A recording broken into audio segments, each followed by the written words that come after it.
फौज कहीं और होती है, जिस्मानी ताकत किसी और के पास होती है। पार्लियामेंट के पास एक चीज होती है जिसको कहते हैं इखलाकियात, मोरालिटी। बरतानिया की जमहूरियत क्यों चलती है?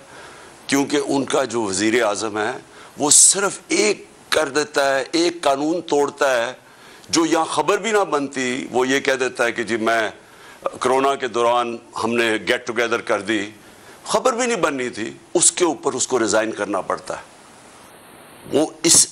वो उस इखलाकियात की बुनियाद के ऊपर एक जमहूरियत खड़ी होती है। तो हमने ये जो तमाशा देखा, पहले तो मैं शुरू करूं कि जो तमाशा देखा सिंध हाउस में, सारी कौम के सामने सिंध हाउस में क्या हुआ, मंडी लगी, हमारे बच्चे देख रहे थे। अब तो सोशल मीडिया है, हर 8, 9, 10 साल के बच्चे के पास सोशल मीडिया है। सबके ऊपर तमाशा आ रहा था, रेट लग रही थी सियासतदानों की, मेंबर ऑफ पार्लियामेंट की कीमतें लग रही थी कि कितनी कीमत में वो अपने ज़मीर बेचते हैं। जिस तरह भेड़ बकरियां बिकती है, उसी तरह सिंध हाउस के अंदर मेंबर्स ऑफ पार्लियामेंट, जो कि सबसे इंपॉर्टेंट पब्लिक के लीडर्स होते हैं, पब्लिक रिप्रेजेंटेटिव्स होते हैं, वो बिके वहां। उधर भी सबसे बड़ा शिकार कौन था?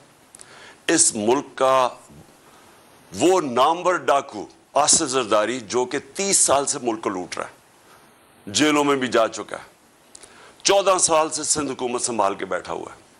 सिंध हुकूमत यानी पाकिस्तान की अवाम के पैसे से खरीदो फरोख्त हो रही थी, बैरूनी साजिश का हिस्सा बना वो, और उसके साथ ये शरीफ। जब वो लोग बिके, कोई हम सारी अगर किसी भी महज़ब माशरा होता और इस तरह ओपनली बंद करके लोगों को खरीदो फरोख्त होती तो कोई एक्शन लिया जाता।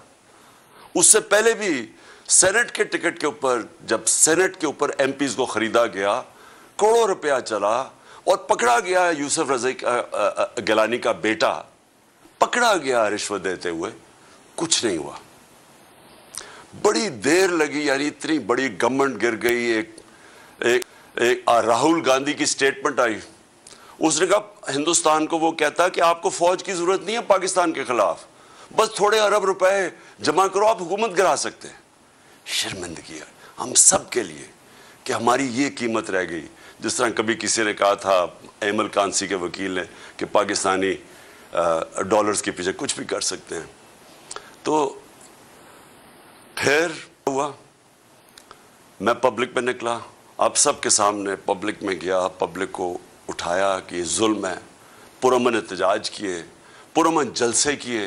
एक पुरअमन एहतजाज जो हमारा था 25 मई को, उसके ऊपर जुल्म किया गया, औरतें बच्चों के ऊपर शेलिंग की गई, वो रात के घरों में घुस घुस के जो पुलिस ने किया। उसके बाद भी हम पुरअमन रहे, जलसे किए। अदालत ने फैसला किया कि 20 हलकों के ऊपर पंजाब में बाई इलेक्शन होंगे। बाई इलेक्शन में पूरी कैंपेन की, और पाकिस्तान की तारीख में कभी इस तरह पब्लिक नहीं निकली। मैं 26 साल से पॉलिटिक्स में हूँ, लेकिन मैं 70 साल का हूँ और मैं पाकिस्तान के साथ बड़ा हुआ हूँ। मैंने कभी पाकिस्तान में से पब्लिक नहीं निकलते देखी। पब्लिक क्यों निकली? नंबर 1, बैरूनी साजिश। पब्लिक को गुस्सा था कि किसकी क्या जरूरत है कि बाहर से हुक्म दे के और हमारे वजीर आजम को हटा के, और क्योंकि वो एक आज़ाद फॉरेन पॉलिसी बनाता था, गुलामों को ऊपर बैठा दिया। और फिर दूसरा गुस्सा कि सबसे